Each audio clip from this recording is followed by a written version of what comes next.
1장 찬양 드리심으로 금요일 예배 하나님 앞에 드리겠습니다.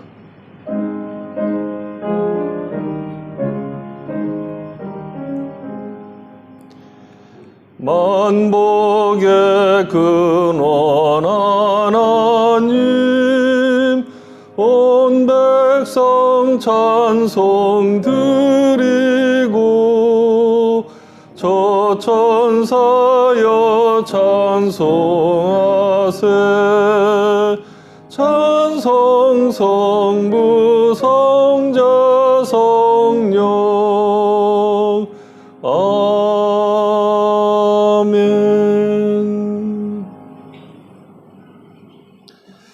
하나님 아버지 감사합니다. 주께서 정하신 이 귀한 날 저희들이 함께 모여서 하나님을 찬양하고 경배할 수 있도록 우리를 불러주셔서 감사합니다. 주님의 사랑을 입고 주님을 경배하는 자들이 얼마나 복된 자들인가를 저희들이 이 예배를 통해서 확인하게 하시고, 또 우리 가운데 함께 하시는 하나님의 사랑으로 말미암아 우리 영혼이 큰 기쁨을 누리는 귀한 시간 되도록 복을 내려 주시옵소서. 하나님만 생각하게 하시고 우리 마음이 나뉘지 않고 경배하는 복된 시간이 되도록 은혜 베풀어 주시옵소서. 예수님의 이름으로 기도했습니다. 아멘. 27장입니다. 찬송 27장.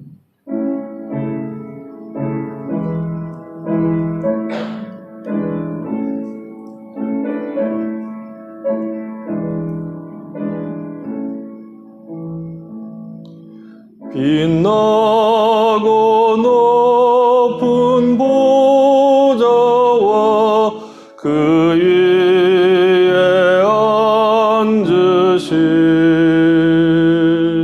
주 예수 얼굴 영광이 해같이 빛나네.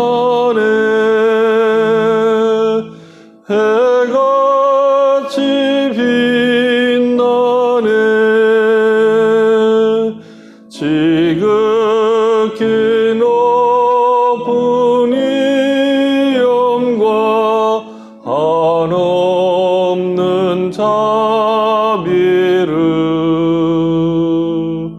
무천사 소리 합하여 늘 찬송 드리네. 늘 찬송 드리네. 영축을 나를 살리려 그 영광 떠나서 그 부끄러운 십자가 날 위해 지셨네. 날 위해 지셨네. 나 이제 생명이 있음은 주님의 은혜요.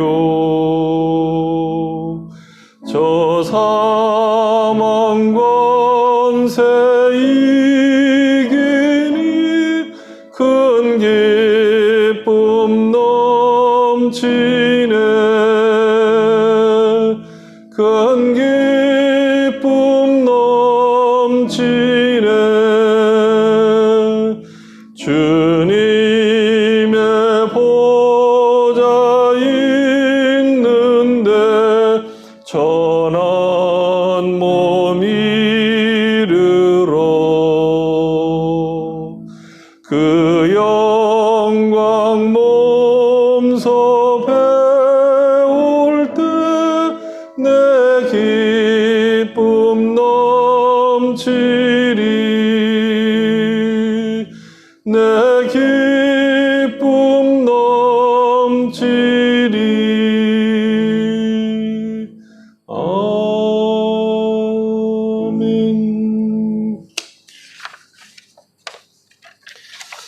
하이델베르그 유리문답입니다. 제45문. 그리스도께서 부활하심으로 우리는 어떤 유익을 얻게 되었습니까? 첫째, 그리스도께서는 부활로 죽음을 이기셨으며 그리스도께서 자신의 죽으심으로 우리를 위해 얻으신 의에 우리가 참여하게 되었습니다. 둘째, 그리스도의 능력으로 말미암아 우리도 새로운 생명을 누리게 되었습니다. 셋째, 그리스도의 부활은 우리도 축복 속에 부활하게 된다는 것을 확실하게 보증해 줍니다. 사도신경으로 신앙 고백 드리겠습니다. 나는 전능하신 아버지 하나님, 천지의 창조주를 믿습니다. 나는 그의 유일하신 아들, 우리 주 예수 그리스도를 믿습니다. 그는 성령으로 잉태되어 동정녀 마리아에게서 나시고 본디오 빌라도에게 고난을 받아 십자가에 못 박혀 죽으시고 장사된 지 사흘 만에 죽은 자 가운데서 다시 살아나셨으며 하늘에 오르시어 전능하신 아버지 하나님 우편에 앉아 계시다가 거기로부터 살아있는 자와 죽은 자를 심판하러 오십니다. 나는 성령을 믿으며 거룩한 공교회와 성도의 교제와 죄를 용서받는 것과 몸의 부활과 영생을 믿습니다. 아멘. 538장 사용드리겠습니다.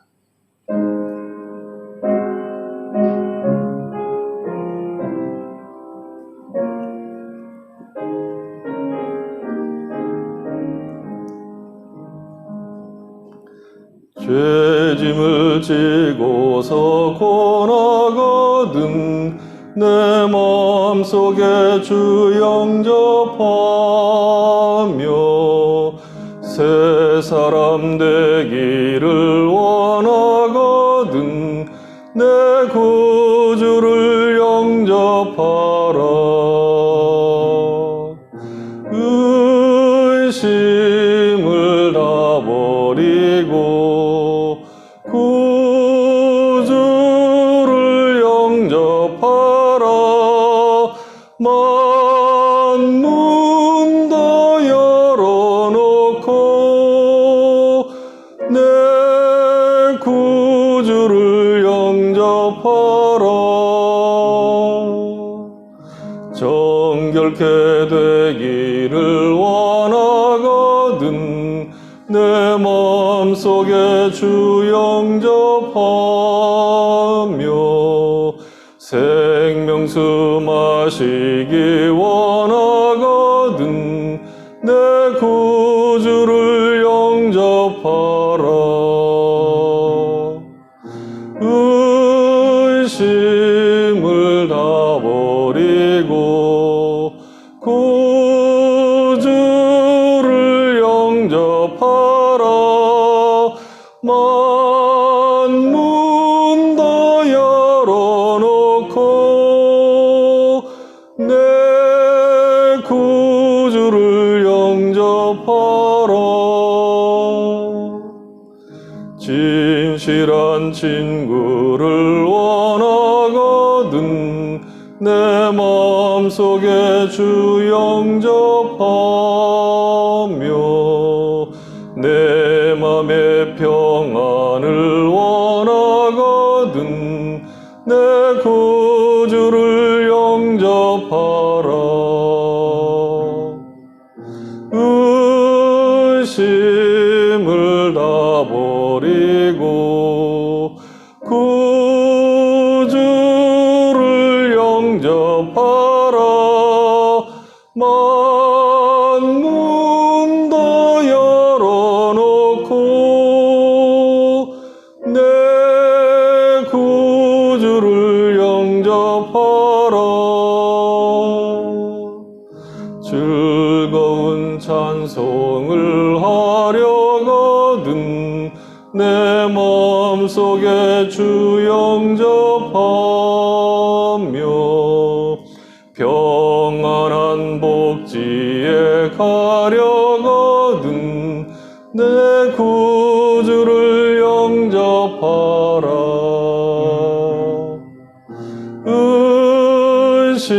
의심을 다 버리고 구주를 영접하라. 만문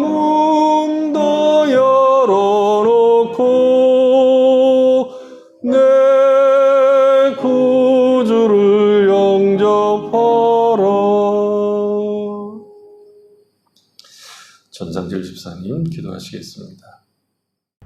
긍휼이 풍성하신 아버지 하나님, 오늘도 주의 자녀들이 모여 예배를 드릴 수 있도록 모든 여건을 허락하시니 정말로 감사합니다. 이 시간도 저희들의 모든 죄악과 더러움을 예수 그리스도의 보혈로 씻으시사 주님이 흠양하시는 예배가 되도록 도와주시옵소서. 사순절 기간을 보내고 있는데 이 기간 동안에 좀 더 주님의 생애를 생각하며 닮아가기에 애쓰는 우리 모두가 되게 하시옵소서.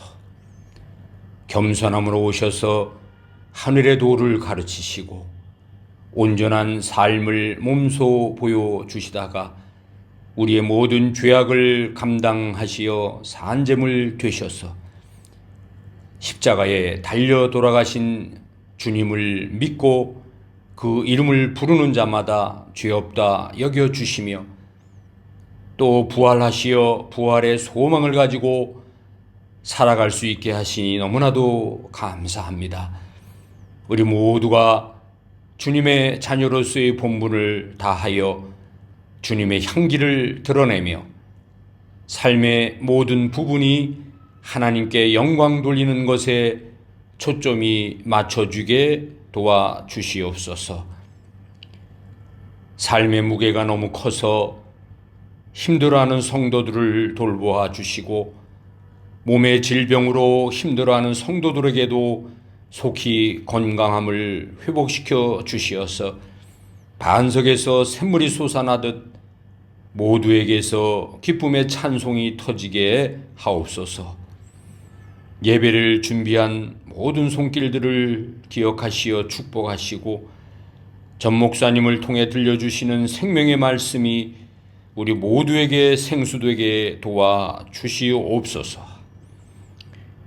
예배의 시종을 주님께 의지하오며 이 모든 말씀을 주 예수 그리스도의 이름으로 기도드리옵나이다. 아멘.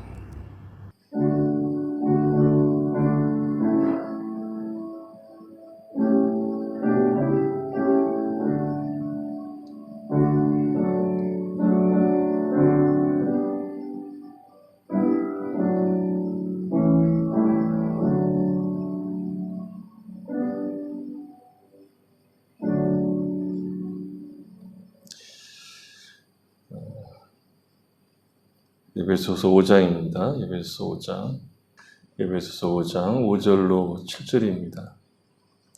같이 읽어보겠습니다. 너희도 정녕 이것을 알거니와 음행하는 자나 더러운 자나 탐하는 자 곧 우상 숭배자는 다 그리스도와 하나님 나라에서 기업을 얻지 못하리니 누구든지 헛된 말로 너희를 속이지 못하게 하라.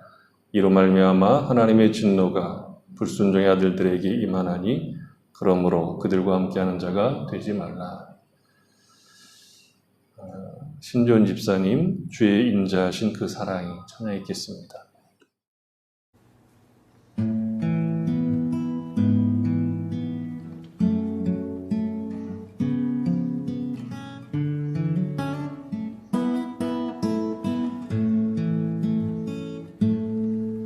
주의 인자하신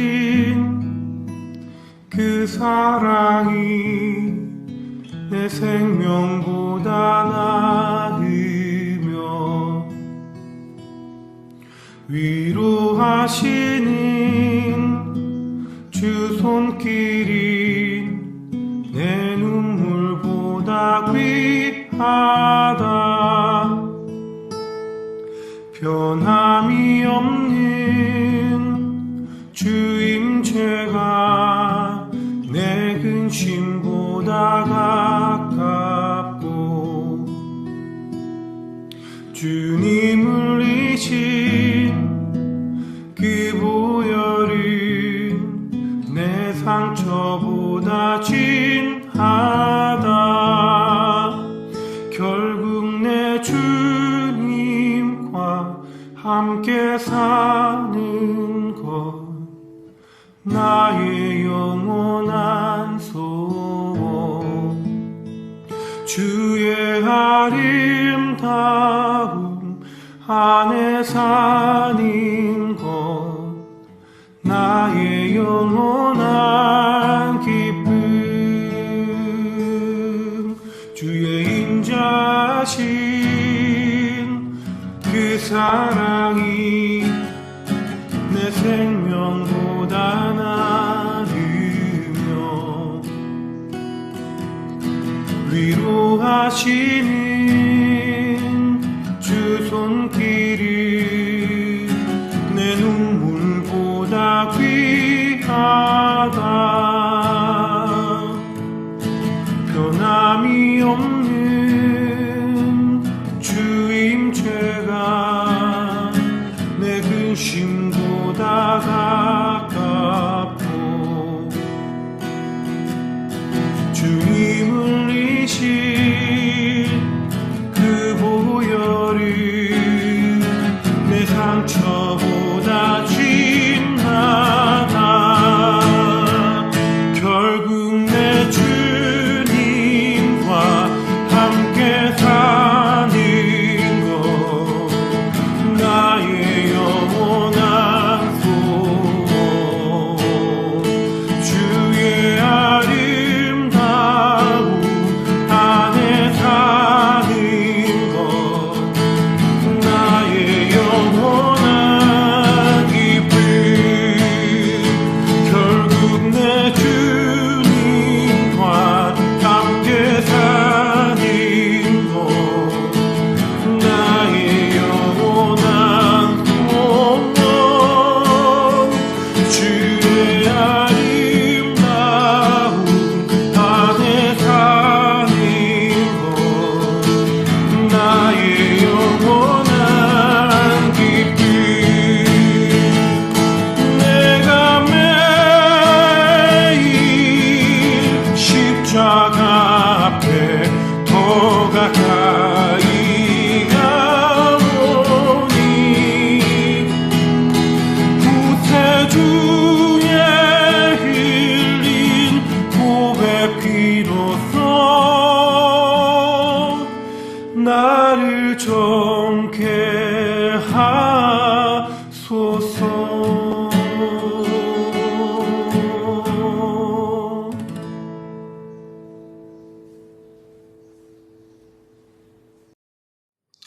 기도하겠습니다.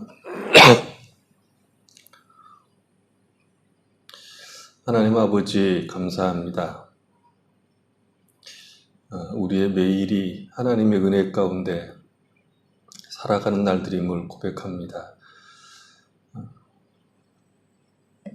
주의 은혜와 자비가 늘 우리와 함께 하시기에 어려운 때 혹은 우리가 연약하고 실패할 때조차도 믿음을 따라 살 수 있도록 살아가도록 힘을 주심을 인하여 감사합니다.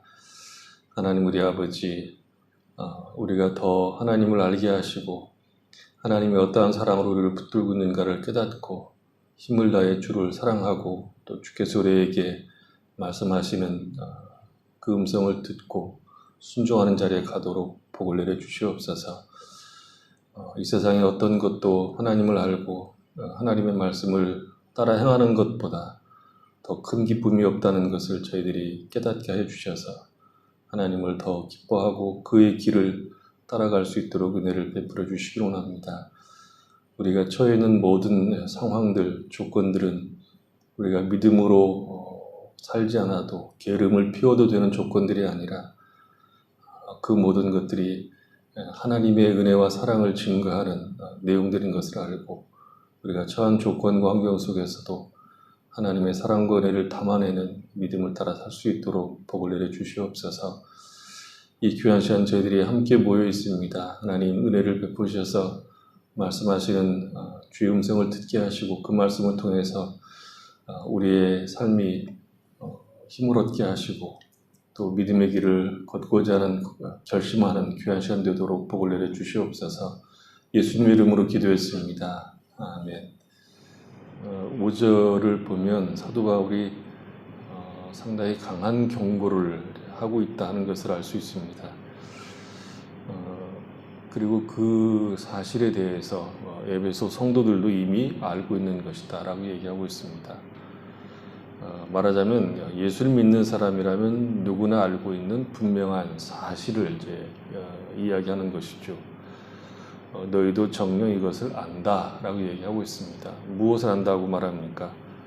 음행하는 자나 더러운 자나 탐하는 자, 곧 우상 숭배하는 자는 다 그리스도와 하나님 나라에서 기업을 얻지 못한다 하는 것이죠. 기업을 얻지 못한다는 것은 천국에 들어가지 못한다 하는 것입니다.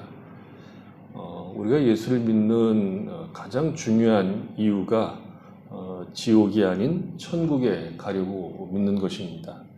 그것이 가장 기본적인 이유입니다.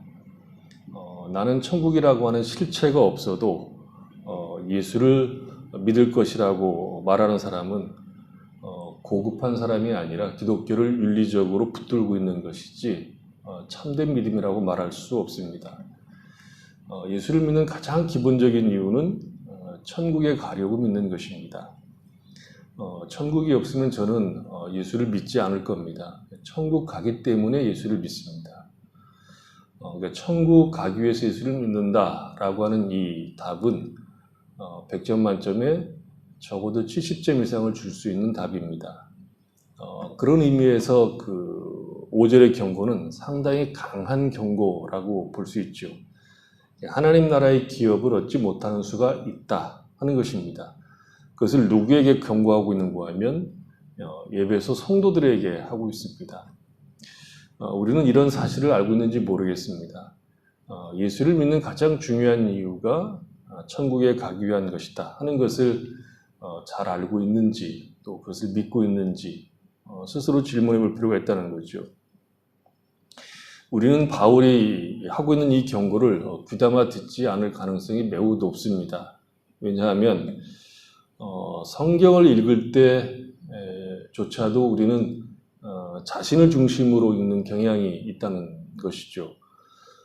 성경을 읽는다는 것은 하나님이 행하신 분명한 사실을 읽어내는 것이지 우리가 거기에서 무엇을 얻을 수 있으며 어떤 이익 혹은 어떤 깨우침을 얻기 위해서 읽는 것이 아닙니다. 그것은 경전이죠. 나에게 도움이 되는 것을 찾는 것이 아니라 사실을 확인하는 겁니다. 성경은 사실에 관한 이야기입니다. 교훈에 관한 이야기가 아니라 사실에 관한 이야기입니다. 하나님께서 우주와 역사에 대해서 어떤 계획을 갖고 계시며 그리고 그 계획들이 어떻게 진리인가를 주장하고 있는지 내가 오늘 요구하는 것을 어떻게 얻으며 거기에 필요한 것들이 뭐라고 기록되어 있는가를 찾는 것은 성경을 잘못 읽는 겁니다. 성경은 하나님의 계획하신 하나님이 행하신 일, 하나님이 행하신 모든 일들이 진리라고 하는 사실을 확인하는 내용들입니다. 그러니까 성경을 읽을 때 우리가 반드시 기억해야 되는 것은 하나님이 역사와 우주와 나의 주인이라는 분명한 사실입니다. 하지만 우리는 이제 죄가 이렇게 몸에 배인 사람들이라 내가 주인이고 내가 왕이고 나 외에 다른 사람 그리고 역사 심지어 하나님조차도 엑스트라로 삼기를 원합니다. 그러니까 하나님조차도 내 행복을 위하여 존재하는 분이지 내가 하나님 앞에 항복하여 사는 인생임을 고백하는 것이 쉽지 않다는 것이죠. 우리가 일반적으로 아는 종교성이라고 하는 것은 신에게 정성을 바치면 내가 신에게 정성을 바치면 신은 나에게 그 대가를 지불해 줘야 되는 것으로 알고 있는 거죠. 그게 일반적인 종교성입니다. 그래서 신앙생활할 때 우리를 가장 잘 넘어뜨리는 가장 중요한 주제가 행복이라는 단어일 겁니다.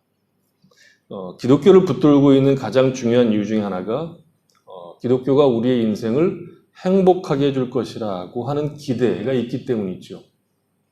그런 성경을 읽어보면 행복을 약속한 적은 없습니다. 예수를 믿으면 행복해진다라고 말하는 것은 다 거짓말입니다. 예수를 믿으면 행복해진다라고 구라를 치는 동네를 우리가 이단이라고 얘기를 합니다. 이단들이 사는 동네는 다 그렇게 얘기를 합니다. 오히려 성경은 예수를 믿으면 힘들어진다 이렇게 얘기를 하죠. 누가복음 9장에서 어떤 사람이 이런 얘기를 합니다. 예수님, 어디로 가시든지 제가 예수님을 따라가겠습니다. 그랬더니 예수님이 말씀을 이 친구에게 하죠. 사실 이 고백이 얼마나 장한 고백입니까? 그리고 얼마나 칭찬을 들을 만한 이야기입니까? 어디를 가든지 따라가겠다는데 얼마나 멋진 고백입니까? 근데 이 고백에 대해서 주님은 아주 매정하게 그리고 단호하게 이야기를 하시죠. 여우도 굴이 있고 공중에 새도 집이 있지만 나는 머리둘 곳이 없다 라고 얘기합니다. 무슨 얘기입니까? 내가 가는 길은 쉬운 길도 아니고 편안한 길도 아니기 때문에 나를 따라온다고 하는 것은 고생을 각오해야 된다라고 얘기했습니다. 마태복음 11장 18절 이하의 내용을 우리가 자주 봤는데 다시 한번 보면 수고하고 무거운 짐진 자들아 다 내게로 오라. 내가 너희를 쉬게 하리라. 나는 마음이 온유하고 겸손하니 나의 멍에를 메고 내게 배우라. 그리하면 너희 마음이 쉼을 얻으리니 이는 내 멍에는 쉽고 내 짐은 가벼움이라. 쉼을 주겠다는 약속이 짐을 벗겨주거나 없애주거나 대신 져 주기 때문에 이루어지는 것이 아니라 주님의 멍에를 메고 배움으로 쉼을 얻게 된다라고 얘기하고 있습니다. 그러니까 수고하고 무거운 짐을 지고 가서 주님의 멍에를 메고 주님에게 배울 때 비로소 쉼이 있다는 거죠. 우리가 아는 것처럼 주님의 멍에는 십자가입니다. 그러니까 예수를 믿는 것은 자기를 부인하고 십자가를 지는 길이지 일반적으로 행복을 누리는 그런 길로 약속된 적이 없습니다. 오히려 성경이 신자들에게 요구하고 있고 약속하고 있는 것은 거룩입니다. 기독교 신앙의 궁극적인 목적은 우리를 거룩으로 초대했다는 것이죠. 이단은 행복으로 초대되었다고 말하고 있고 정통 기독교 신앙은 거룩으로 초대되었다고 얘기하는 겁니다. 신자에게 행복을 약속하지 않고 거룩을 요구하고 거룩을 약속합니다. 내가 거룩하니 너희도 거룩하라. 이것이 기독교 신앙의 본질입니다. 행복은 본질이 아니라 부산물입니다. 그건 덤으로 주어지는 것이죠. 하나님의 부르심을 따라서 거룩한 길을 갔더니 그 길이 행복한 길이더라죠. 결과적으로. 행복 그 자체가 신앙의 본질로 우리에게 약속된 것이 아닙니다. 의에 줄이고 목마른 자로 살았더니 그것만큼 복된 것이 없더라. 그것만큼 행복한 것이 없더라. 라는 것이 성경이 하고 있는 이야기죠. 그래서 성경에서 가장 우선적인 것, 가장 큰 것, 가장 중요한 핵심은 거룩입니다. 하지만 우리는 이 거룩보다 우리 자신의 행복에 훨씬 더 관심이 많죠. 하나님이 나에게 무엇을 요구하시느냐 하는 것을 알아보기보다는 내가 먼저 하나님에게 요구할 것이 있는 사람들입니다. 그래서 언제나 우리는 하나님에게 나는 할 만큼 했으니까 이제 하나님이 나에게 알아서 해주세요. 요즘 광고 보니까 알아서 해주세요. 이게 알아서 해. 이게 광고 나오대요. 무슨 하나님이 AI처럼 생각하는 것이죠. 이것을 벗어나는 것이 신앙의 어떤 진보를 이루는 데 가장 큰 난관이라고 말할 수 있습니다. 이단들은 항상 이렇게 하면 행복해진다, 저렇게 하면 행복해질 수 있다, 행복해질 수 있는 비결을 이야기하죠. 그러니까 이 정도의 열심만 내면 이 문제는 풀어지고 해결된다는 것입니다. 이단들은 죄에서 벗어나 자유를 누리는 것에 관심 있는 것이 아니라 우리가 어떻게 하면 행복해질 수 있는가에 초점을 두고 있어서 많은 사람들이 이단에 빠지는 겁니다. 우리가 의아하게 생각하지만 이단들은 굉장히 행복해야 합니다. 들어가 있는 사람들은. 거기에 더하여 이런 문제들이 더 어렵게 합니다. 마태복음 7장 22절에 보면 이런 경고를 주님이 하시죠. 그날에 많은 사람들이 나더러 이르되 주여 주여 우리가 주의 이름으로 선지자 노릇하며 주의 이름으로 귀신을 쫓아내며 주의 이름으로 많은 권능을 행하지 아니하였나이까 하리니 그때에 내가 그들에게 밝히 말하되 내가 너희를 도무지 알지 못하니 불법 행하는 자들아 내게서 떠나가라 하니라. 주님으로부터 외면당한 자들이 억울하다라고 지금 항변하는 그 이유가 무엇입니까? 일종의 능력이죠. 다시 말하면 어떤 방법들을 지금 꺼내고 있습니다. 주님의 이름으로 이런저런 일을 했다는 것이 이들의 항변이죠. 그런데 주님은 모른다고 하시는 것을 보면 성경이 우리에게 요구하는 핵심은 능력도 아니고 어떤 일의 성취도 아니라는 겁니다. 성경이 우리에게 요구하는 것은 거룩입니다. 거룩을 추구하고 있으며 그 길을 가고 있느냐를 묻는 것이 핵심인데 우리는 이 핵심을 비켜서 행복을 달라고 그러고 능력을 달라고 그러는 겁니다. 하나님 우리를 구원하신 궁극적인 목적인 거룩을 우리가 잘 알아듣지 못한다는 거죠. 그래서 행복을 달라고 그러고 능력을 달라고 그러고 어떤 방법들을 통해서 성취가 마치 기독교에서 요구하고 있는 내용인 것처럼 때를 쓴다는 거죠. 그래서 잘 못 알아들으니까 하나님께서 이런 방법을 쓰십니다. 히브리서 12장입니다. 한번 보십시오. 히브리서 12장에 보면 7절로 13절인데 이런 우리가 익히 잘 알고 있는 내용이 이제 거기에 나옵니다. 너희가 참음은 징계를 받기 위함이라 하나님이 아들과 같이 너희를 대우하시나니 어찌 아버지가 징계하지 않는 아들이 있으리요 징계는 다 받는 것이거늘 너희에게 없으면 사생자요 친아들이 아니니라. 또 우리 육신의 아버지가 우리를 징계하여도 공경하였거든 하물며 모든 영의 아버지께 더욱 복종하며 살려야 하지 않겠느냐. 그들은 잠시 자기의 뜻대로 우리를 징계하였거니와 오직 하나님은 우리의 유익을 위하여 그의 거룩하심에 참여하게 하시느니라. 무릇 징계가 당시에는 즐거워 보이지 않고 슬퍼 보이나 후에 그로 말미암아 연단을 받는 자들은 의와 평강의 열매를 맺느니라. 그러므로 피곤한 손과 연약한 무릎을 일으켜 세우고 너희 발을 위하여 곧은 길을 만들어 저는 다리로 하여금 어그러지지 않고 고침을 받게 하라. 여기서 나오는 이 징계라는 말을 직역하면 아들 만들기 그런 뜻입니다. 그러니까 징계라는 말을 아들 만들기라는 말로 넣어서 다시 읽어보겠습니다. 너희가 참음은 아들로 만들어지기 위함이라. 하나님이 아들과 같이 너희를 대우하시라니 어찌 아버지가 아들로 온전하게 만드는 훈련을 시키지 않는 아들이 있으리요. 아들을 만드는 훈련은 다 받는 것이거늘 너희에게 없으면 사생자요 친아들이 아니니라. 그렇죠? 누가 옆집 아이를 훈련시키겠어요? 그런 부모는 없습니다. 부모가 자식을 낳으면 그것으로 끝입니까? 아니지요. 자식을 낳으면 그때부터 부모는 큰 전쟁 속에 몰입하게 되죠. 낳는 것은 기르는 것에 비하면 사실 아무것도 아닙니다. 우리가 흔히 이야기할 때 아이가 뱃속에 있을 때 가장 편하고 아이를 낳으면 그냥 누워있을 때가 편하고 그 다음 편하고 기어다니고 걸어다니면 그때부터 초긴장이죠. 어디로 갈지 모릅니다.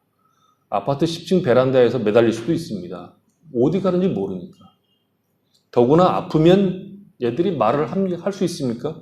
어디가 아프다고 말을 할 줄 알면 좋겠는데 어디가 아픈지 말은 안 하고 울기만 하니까 방법이 없죠. 그러니까 부모들이 알아서 해결해야 됩니다. 그러나 말을 하기 시작하면 나아지기 시작한 것처럼 보이지만 요즘 하는 말로 얘기하면 미운 4살, 죽이고 싶은 7살을 거쳐서 농담으로 우리가 그런 얘기하죠. 북한의 김정일이 내려오지 못하는 이유는 중학교 2학년 애들이 도대체 무슨 생각을 하고 있는지 몰라서 중2병을 앓고 있는 애들 때문에 못 내려온다. 그런 얘기를 하죠. 부모 알기를 우습게 하는 자리까지 가는. 그래서 내가 이 자식을 낳고 왜 낳았나? 내가 이 자식을 낳고 미역국을 왜 먹었나 싶은 때가 있죠. 그렇다고 해서 부모들이 그 아이들을 그래서 포기합니까? 전혀 그렇지 않죠. 하나님이 우리 아버지가 되신다는 것은 이 모든 과정을 다 겪으신다는 것을 의미합니다. 우리가 속 썩이는 것을 다 감내하시겠다는 것이 그런 각오를 하신 것, 하나님이 그런 각오를 한 것이 구원입니다. 중2병은 고등학교에 들어가면 거의 다 치료가 된다고 하지만 영적으로 신자는 거의 중2병에 걸려서 뻑하면 이렇게 고생시킬 거면 왜 나를 구원했냐고, 나를 왜 애굽에서 꺼냈느냐고. 죄송하지만 제가 설교를 준비하면서 다른 표현을 좀 써보려고 했는데 다른 표현은 여기에 적합하지 않아서 죄송한 표현을 쓰죠. 그 지랄들을 떠는 것을 하나님이 감당하시기로 작정한 것이 구원입니다. 우리를 구원하시고 하나님의 자녀로 삼으신 분이신 하나님께서 이제 우리를 하나님의 자녀다운 자리로 가도록 징계하신다는 거죠. 그 징계와 간섭을 일반적으로 가장 많이 하시는 방법은 말씀을 통해서 하십니다.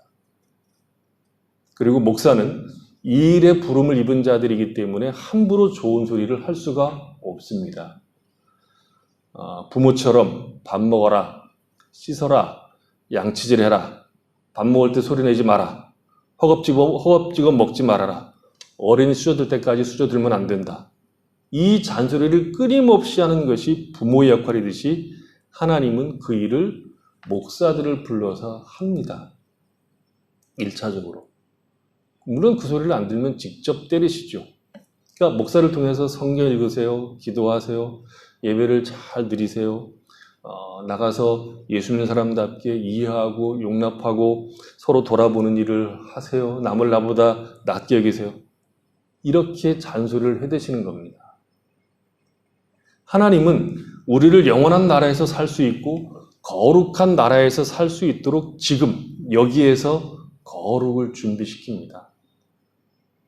우리가 말하는 이 현실, 우리가 살고 있는 이 세상은 거룩한 백성으로 만들어져 가는 무대이고 과정입니다.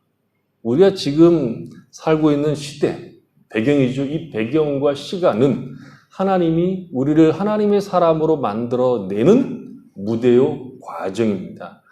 그래서 신자의 생애는 행복한 것이 아니라 고달픈 겁니다. 매일 잔소리를 들어야 하고 고쳐야 하고 꾸중을 들어야 하고 다시 해보라는 소리를 끊임없이 들어야 합니다. 신자의 영광, 거룩에 맞는 사람으로 만들어지도록 오늘이 주어진 것이기 때문에 신자로서의 삶은 사실은 고달픕니다. 근데 우리는 자꾸 나를 행복하게 해달라고 요구하죠. 신자의 행복은 이 훈련을 받는 것 자체가 행복입니다. 신자의 삶이 훈련의 연속임에도 불구하고 행복한 이유가 있다는 것이죠. 사도 바울이 로마서 3장에서 뭐라고 얘기합니까? 로마서 5장에서 뭐라고 얘기합니까? 5장인가요? 5장인 것 같은데 5장입니다. 뭐라고 얘기하죠? 우리가 그리스도 예수 안에서 하나님의 구원을 받았다. 그래서 하나님의 영광에 들어갈 소망을 갖게 되었다. 그러니까 사도 바울이 로마서 5장 1절과 2절에서 우리의 구원의 현재, 우리 구원의 과거, 그리고 구원의 미래를 이야기합니다. 그리고 현재를 얘기하는, 현재는 뭐라고 이야기하냐면 환난 중에 즐거워한다. 우리의 구원의 현재는 환난 중에 즐거워한다. 그 환난은 인내를 인내는 연단을 연다는 소망을 이루기 때문이다. 라고 바울이 이야기를 합니다. 그러니까 예수를 믿는 사람에게 허락된 구원은 이미 그리스도 예수 안에서 완성된 사건이지만, 그리고 영광이 이를 것이지만, 그 과정, 그 중간에 있는 현재 우리의 삶은 환난 중에 즐거워하는 삶이라고 이야기하고 있습니다. 그러니까 우리에게 주어진, 이 세상에서 우리에게 주어진 행복, 기쁨이라고 하는 것은 우리가 살아가는데 그 해결해야 될 모든 문제들이 잘 해결되고 더 이상 문제가 없고 남편도 승승장구하고 애들도 공부 잘하고 속 안 썩이고 집안에도 별일 없는 그런 무사태평한 데서 오는 희열, 그런 기쁨, 그런 감사가 아니라 그런 세상에 줄 수 있는 것, 주었다가 다시 세상에 뺏어갈 수 있는 것들이 아니라 우리가 그리스도 예수 안에서 인내를 이루고 연단을 이루어서 그리스도 예수 안에서 하나님의 성품을 담아내는 사람으로서 참된 소망을 가진 것에서 오는 즐거움입니다. 그 바울은 다른 곳에서 그렇게 표현했잖아요. 하나님 나라는 먹고 마시는 것이 아니라 성령 안에서의 의와 평강과 희락이라고 이야기하고 있어요. 그렇게 얘기하고 있죠. 그러니까 결국 신자에게 그 허락된 기쁨과 감사라고 하는 것은 우리가 지금 살아가고 있는 이 삶의 무대 속에서 어떤 일도 없는 아주 무사태평한 걱정과 근심거리가 없는 데서 오는 것이 아니라 이 세상 속에서 우리가 하나님의 사람으로 만들어져 가는 훈련 속에서 내가 하나님의 사람인 것이 확인되는 기쁨이요 감사합니다. 그리고 행복이죠. 말하자면 신자의 삶은 천국에 들어가게 될 건데 그것이 어느 날 갑자기 들어가게 되는 것이 아니라 오늘 하루하루의 삶들이 모여서 천국으로 연결되는 겁니다. 그 날들이 천국에 합당한 자들로 빚어지는 날들이라는 것이죠. 거룩과 영광에 둘러싸여도 부족함이 없는 존재로서 오늘 우리가 훈련을 받는 것이고 과정을 거쳐가고 있는 중입니다. 그래서 신앙을 점검할 때 무엇을 해야 하는가 하면 내가 오늘 하나님의 백성으로 그의 자녀로 훈련되고 있으며 아버지라고 부르도록 허락하신 하나님의 성품을 닮아가고 있는가를 봐야 합니다. 신자로서 맺어야 할 열매라고 하는 것은 남보다 성공한 것, 안락한 삶, 능력 이런 것들이 아니라 하나님을 닮은 것이어야 됩니다. 마태복음 7장 15절 한번 가서 보십시오. 이런 또 무시무시한 경고가 나옵니다. 마태복음 7장 15절인데 거짓 선지자들을 삼가라. 양의 옷을 입고 너희에게 나오나 속에는 노략질하는 일이라. 그들의 열매로 그들을 알지니 가시나무에서 포도를 또는 엉겅퀴에서 무화과를 따겠느냐. 이와 같이 좋은 나무마다 아름다운 열매를 맺고 못된 나무가 나쁜 열매를 맺나니 좋은 나무가 나쁜 열매를 맺을 수 없고 못된 나무가 아름다운 열매를 맺을 수 없느니라. 아름다운 열매를 맺지 아니하는 나무마다 찍혀 불에 던져지느니라. 이러므로 그들의 열매로 그들을 알리라. 열매의 중요성이 무엇입니까? 그 열매로 그 나무가 어떤 나무인지 알게 된다는 것이죠. 봄에, 그러니까 꽃도 안 폈을 때 그 봄에는 저 같은 사람이 이게 배나무인지 사과나무인지 전혀 알 수가 없습니다. 그러나 가을에 가면 누구라도 알 수 있습니다. 이것이 배나무인지 이것이 사과나무인지 알 수 있습니다. 뭘 보고 알죠? 열매를 보면 압니다. 열매를 보면. 사과나무에는 틀림없이 사과가 맺히고 배나무에는 반드시 배가 맺히게 되죠. 주님은 열매가 나무를 알게 한다고 말씀하시고 난 다음에 바로 그 뒤에 주여 주여 하는 자들이 이야기를 하십니다. 선지자 노릇도 했고 귀신을 쫓아내기도 했고 권능을 행하기도 했다고 얘기하는데 언뜻 보기에 우리가 볼 때 그런 사람들은 어마어마한 열매를 맺고 있는 것처럼 보이죠. 근데 주님은 그것이 본질적인 열매가 아니라고 이야기합니다. 우리가 열매라고 우긴 것을 주님은 아니라고 말씀하시는 거죠. 그러니까 신자들에게 요구하는 열매라고 하는 것은 이런 능력, 어떤 직분이 아닙니다. 그것이 필요하지만 그것 자체가 열매가 아니라는 거죠. 그러면 주님이 원하시는 열매는 무엇입니까? 갈라디아서 5장 16절 이하입니다. 갈라디아서 5장 16절 이하에서 이제 그 열매가 구체적으로 나오죠.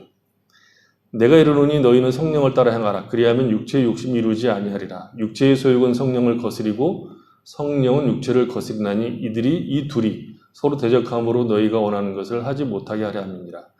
너희가 만일 성령이 인도하시는 바가 되면 율법 아래 있지 아니하리라. 육체의 일은 분명하니 곧 음행과 더러운 것과 호색과 우상 숭배와 주술과 원수 맺는 것과 분쟁과 시기와 분냉과 당짓는 것과 분열함과 이단과 투기와 술 취함과 방탕함과 또 그와 같은 것들이라. 저는 너희에게 경계한 것 같이 경계하노니 이런 일을 하는 자들은 하나님의 나라를 유업으로 받지 못할 것이 오직 성령의 열매는 사랑과 희락과 화평과 오래 참음과 자비와 양성과 충성과 온유와 절제니 이 같은 것을 금지할 법이 없느니라. 그러니까 신자들에게 요구하고 있는 열매의 본질을 사도 바울이 그 핵심을 성품적인 것이라고 얘기하고 있습니다. 그러니까 능력이나 어떤 기적적인 차원이 아니라 주여주여 하는 자들이 내민 열매, 말하자면 방법적인 것, 어떤 능력적인 것, 어떤 결과적인 것들이 아니라는 겁니다. 사도 바울이 말하는 성령의 열매는 그런 것들이 아니라 인격적이고 성품적입니다. 물론 육체의 열매도 성품적이죠. 하나님께서 우리를 하나님의 백성으로 삼으신 이유는 우리와 함께 그 나라에서 살기 위한 겁니다. 그렇죠? 우리는 그 나라에 가서 하나님과 함께 살 겁니다. 천국이 좋은 이유는 뭐냐? 그러면 하나님이 거기 계시기 때문에 그렇습니다. 지옥이 왜 나쁘냐? 하나님이 임재해 계시지 않기 때문입니다. 그리고 지금 우리는 하나님과 함께 그 나라에서 사는 자로서 품격 있는 존재로서 훈련을 받고 있는 중입니다. 하나님 나라의 백성다운 훈련이라고 하는 것은 무슨 특공대가 되고 능력자가 되는 것이 아니라 그 나라의 주인이신 하나님과 함께 살 만한 성품적이고 인격적인 것입니다. 물론 우리에게 일이 주어지고 직분도 주어지지만 그것 자체가 목표도 아니고 열매가 아닙니다. 그것을 주시는 이유는 하나님 나라의 백성답게 그 일을 감당해보라고 주시는 겁니다. 하나님 백성답게 한다는 것은 시기와 질투와 경쟁 속에서 그 일을 하는 것도 아니고 내가 얼마나 능력 있는 자요, 내가 얼마나 열심히 있는 자라는 것을 증명하는 것도 아닌 남을 나보다 낮게 여기고 온유하고 겸손한 마음으로 자기를 부인하고 십자가를 지는 마음으로 그 일을 하는 것을 말하는 겁니다. 성경이 그래서 뭐라고 얘기했죠? 내가 주의를 하고 선한 일을 하고 어떤 정당한 일을 할 때에 내가 얼마나 큰 열심과 정성으로 하고 있는가로 판단하지 말고 그 일을 함에 있어서 마음을 같이 하고 사랑을 가지고 한 마음을 품고 다른 사람보다 나를 더 나은 사람으로 여기는 자세로 하는가를 보라는 겁니다. 우리를 구속하시기 위해서 하나님이신 예수께서 사람의 몸을 입고 이 땅에 오신 그 마음으로 하라는 겁니다. 용서가 있고 자비가 있고 오래 참음이 있고 온유하고 겸손한 것이 있는 것. 그것이 하나님이 우리를 그의 자녀답게 만드는 훈련하시는 방향입니다. 그런 아들을 만들고 싶으셔서 그 아들을 내어주시고 구원하신 겁니다. 입신양명을 통해서 당신의 이름을 드러내기 위해서 우리를 부르신 것이 아니라 당신의 성품을 닮은 자들이 되어서 하나님의 어떠하심을 증거하도록 우리를 부르신 겁니다. 그것이 신자에게 주어진 행복입니다. 누가 선산을 지킵니까? 옛날부터 하던 많은 얘기 있죠. 누가 선산을 지킵니까? 굽은 나무가 선산을 지키는 법입니다. 잘난 나무들은 다 배임을 당해서 큰 저택들을 짓는 데 소용되는 도시로 가지만 굽은 나무는 누구도 보지 않기 때문에 굳건하게 선산을 지키는 겁니다. 하나님이 우리에게 요구하시는 것은 능력이 아닙니다. 잘남도 아니고 성공도 아니라 거룩입니다. 이 거룩을 추구하는 일, 하나님을 닮아가는 일은 참으로 고단한 겁니다. 우리가 스스로 생각할 때 지고 있는 무거운 짐을 벗고 주 예수의 멍에를 메고 배우는 길이기 때문에 참 어려운 길입니다. 그러나 약속대로 그 길에서만 인생은 쉼을 누릴 수 있다라고 얘기합니다. 신자의 기쁨과 행복은 주님의 멍에를 메고 배울 때 얻을 수 있습니다. 어쩌다 교회들이 능력과 사업 일변도가 되어버렸습니다. 그리고 이상하게 우리는 주님과 그 나라와 그 일을 추구하는 것이 아니라 행복을 추구하는 이상한 길로 가고 있습니다. 하나님이 우리에게 요구하시는 것은 능력이 아닙니다. 하나님이 우리에게 요구하시는 것은 거룩입니다. 하나님의 성품을 담는 것이고 주님의 멍에를 메고 배우는 겁니다. 그런 사람들이 마음에 더러운 것을 담을 여유가 없는 거죠. 더러운 것을 담는다. 탐욕, 곧 우상숭배란다는 것은 지금 내가 거룩을 추구하지 않으며 주님의 멍에를 메고 배우는 길에 서 있지 않다는 뜻입니다. 바울이 5절에 사는 경고는 그래서 엄중한 거죠. 물론 신자들은 이 더러운 자리에 지속적으로 머물러 있을 수 없습니다. 우리는 실족할 수 있고 실패할 수는 있어도 이 길로 쭉 걸어가는 자들은 아닙니다. 예수를 믿는 사람들은 넘어질 수도 있고 좌절할 수 있지만 우리는 이 길에 지속적으로 서 있고 걸어갈 수는 없습니다. 그럼에도 불구하고 바울이 경고하는 이유는 신자의 삶이 얼마나 복된 자리로 옮겨져 와 있는가를 확인시키기 위한 겁니다. 우리가 다 알고 있지 않습니까? 음행하는 자, 더러운 자, 탐하는 자, 그런 자들은 천국에 들어갈 수 없습니다. 신자는 거기에서 벗어난 자들이요, 거룩으로 초대를 받은 자들입니다. 우리는 천국으로 초대를 받았고 그 자리로 가고 있는 자들입니다. 거룩과 영광 가운데 하나님과 함께 할 소망을 가지고 있는 자들이 때문에 오늘 현재 신자로 살아가는 삶이 현재 삶의 무대에서 환난을 당할지라도 그 환난이 인내를 만들고 연단을 통해서 우리가 하나님의 사람으로 견고해지고 우리가 잡고 있는 소망이 흔들리지 않는 것임을 확인케 함으로 오늘 고단한 것이 낙심과 원망과 시비가 아니라 즐거움이 되는 겁니다. 또한 우리는 이런 고백을 할 수 있습니다. 요한일서 3장 한번 보겠습니다. 요한일서 3장 1절로 3절입니다.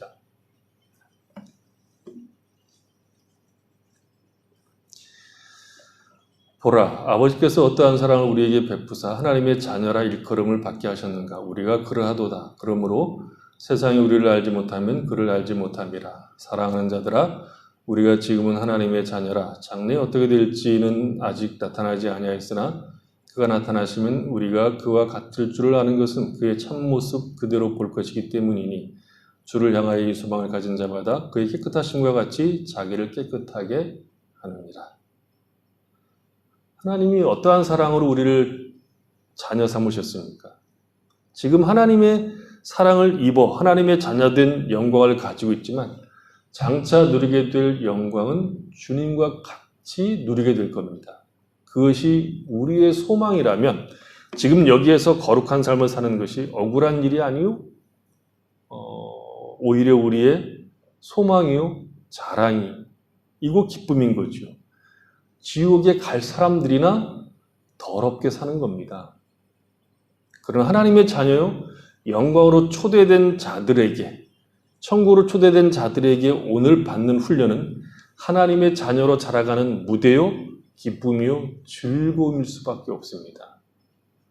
지옥 같은 현실, 감내할 수 없는 고통들이 있는 현실, 탄식과 아픔과 고통이 있는 현실, 우리의 실패와 낙심들이, 우리의 한숨들이 지금 우리를 하나님의 사람들로 만들어가고 있는 중입니다. 우리의 기쁨, 우리의 소망, 우리의 행복이 하나님의 자녀로 자라가는 훈련을 받는 것임을 고백할 수 있을 때 오늘 우리가 마주하고 있는 현실은 우리의 실패와 낙심과 우리가 당하고 있는 여러 가지 고통들이 아무 일도 안 하시는, 우리를 위해서 아무 일도 안 하시는 하나님의 무능력함의 표식들이 아니라 우리를 하나님의 사람으로 만들어가는 하나님의 성실하심의 내용들입니다. 그래서 시편 기자가 말하는 것처럼 내 고통, 우리가 받는 이 고통은 하나님의 성실하심 때문이라고 고백할 수 있게 되는 거죠. 오늘이란 이 날들, 그렇고 그런 날들, 때로는 고단하고 힘든 날들, 그러나 주님의 멍에를 메고 배우는 쉼 있는 날로 채워가십시오.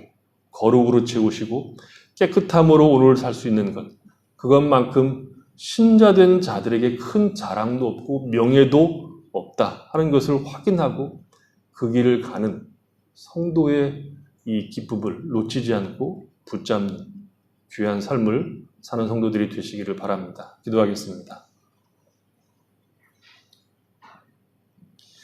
하나님 우리 아버지, 우리는 하나님의 자녀입니다. 그리스도 예수 안에서 우리를 하나님의 자녀 삼으셨습니다. 그리고 하나님은 그 자녀된 우리를 하나님의 자녀로 만드십니다. 그 일을 포기하지 아니하십니다. 우리가 어떠한 참 못난 짓을 해도 하나님은 우리를 결코 포기하지 않고 우리 아버지로서 그 모든 것을 다 감내하시고 우리를 하나님의 사람으로 하나님의 거룩한 자녀로 만들어 가십니다. 지금 우리가 사는 삶의 현실들이 그렇게 우리를 다루시는 하나님의 성실하심이 있음을 저희들이 깨닫고 더욱 하나님을 의지하고 하나님을 기뻐하며 살아갈 수 있도록 은혜를 베풀어 주시옵소서.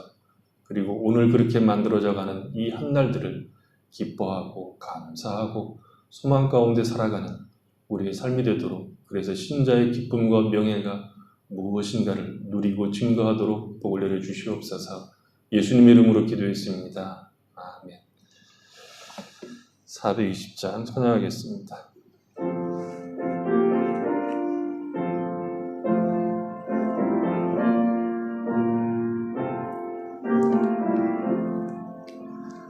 너 성결케 위해 늘 기도하며 너 주 안에 있어 늘 성경 보고 온 형제들 함께 늘 사귀면서 일하기 전마다 너 기도하라. 너 성결케 위해 내 머리 숙여 저 은밀히 계신 내 주께 빌라. 주 사귀어 살면 주 닮으리니 널 보는 이마다 주 생각하리. 너 성결케 위해 주 따라가고 일 다급하여도 당황치 말고 참 즐거울 때나 또 슬플 때나 너 주님만 믿고 늘 따라가라. 너 성결케 위해 늘 기도하며 내 소원을 주께 다 맡기어라. 너 성령을 받아 주 섬겨 살면 저 천국에 가서 더 잘 섬기리.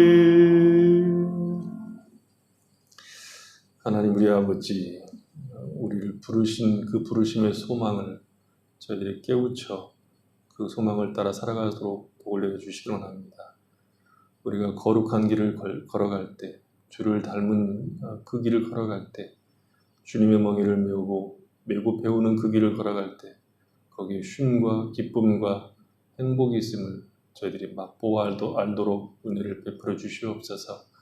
이 귀한 시간 저희들이 함께 모여서 예배드리고 또 귀한 예물을 주 앞에 드리도록 복을 주셔서 감사합니다.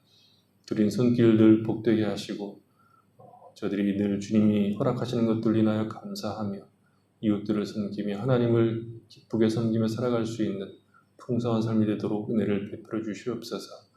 연약한 성도들을 강건케 하시고 기도하는 성도들의 기도를 응답하시고 탄식하며 주의 도우심을 구하는 성도들의 탄식을 들으셔서 하나님 우리와 함께 하시며 복을 주고 계심을 저들이 맛보아할 수 있도록 은혜 베풀어 주시옵소서. 흩어져 있는 자녀들을 기억하시고 어느 곳에 있든 하나님의 은혜로 저들을 붙들어 주셔서 하나님의 크신 사랑 가운데 저들이 힘을 얻고 믿음을 따라 살아갈 수 있도록 복을 내려 주시옵소서. 예수님 이름으로 기도했습니다. 아멘. 오늘 광고는 좀 중요하니까 잘 들으셨으면 좋겠습니다.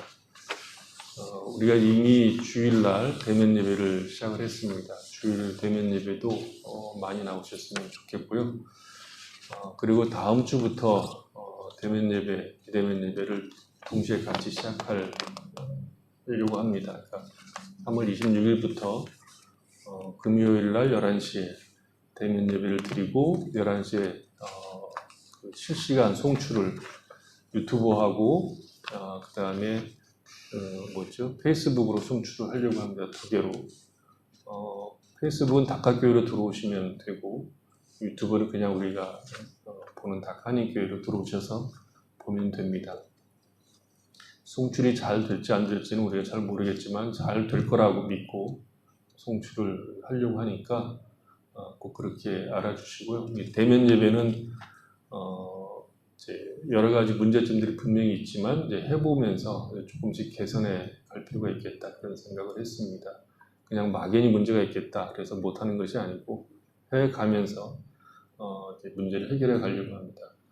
첫 번째 문제가 보니까 이제 각 가정이 아이들도 있고 그래서 올 수 있는 가정이 있고 못 오는 가정들이 있을 겁니다. 그 아이들하고 부모님들이 이제 잘 상의를 하셔서 금요일 날 나오시고 주일 날 나오셔서 이렇게 예배를 드릴 수 있도록 분배를 하실 수도 있겠고, 큰 아이들, 중고등부 이상 학생들은 와도 큰 문제가 없을 것 같은데, 이제 자기 관리될 수 있는 아이들은 이제 큰 문제가 없을 것 같은데 그렇게 오셔서 예배 드릴 수 있으면 좋겠고요.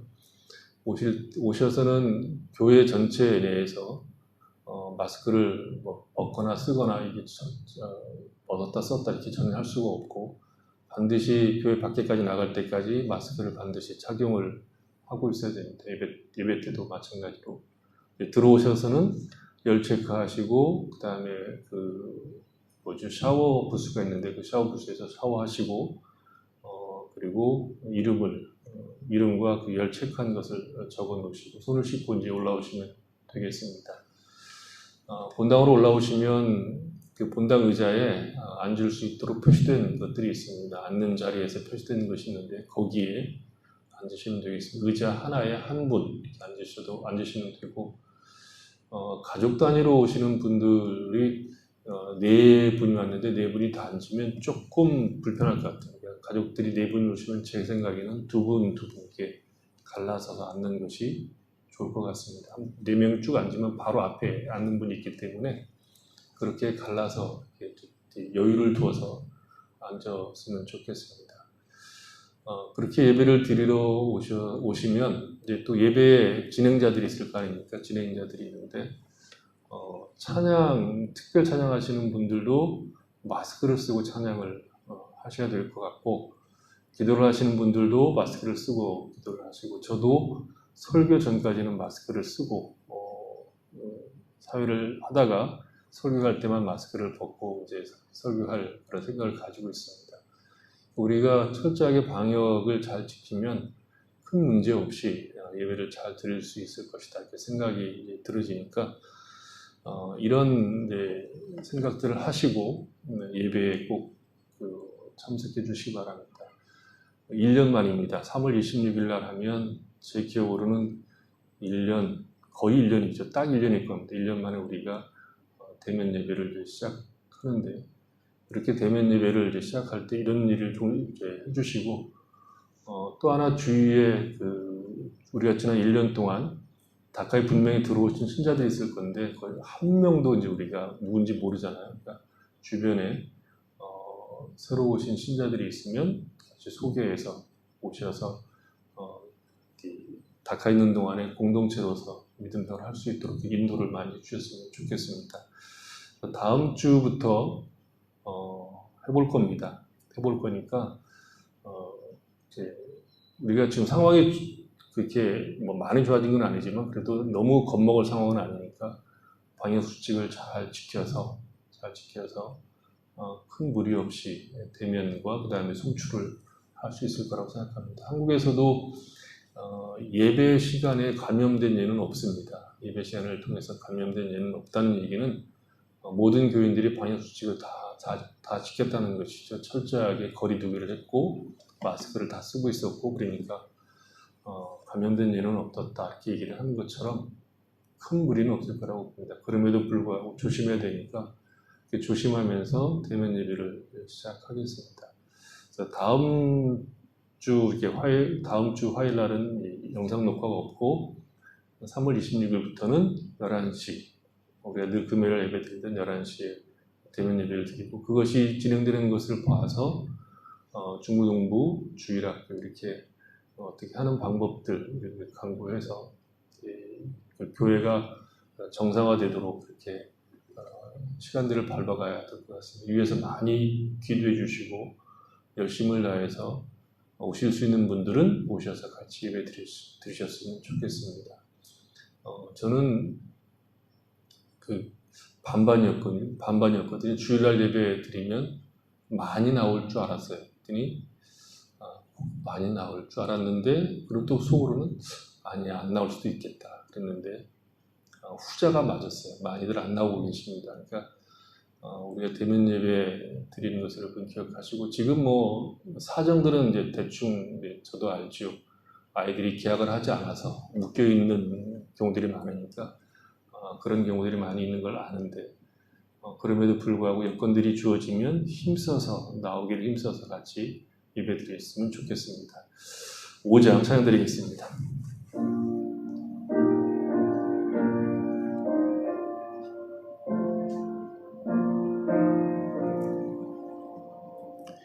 이 천지간 만물들아 복 주시는 주 여호와 전능성부 성자 성령 찬송하고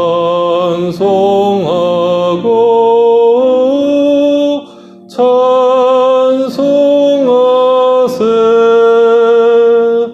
아멘.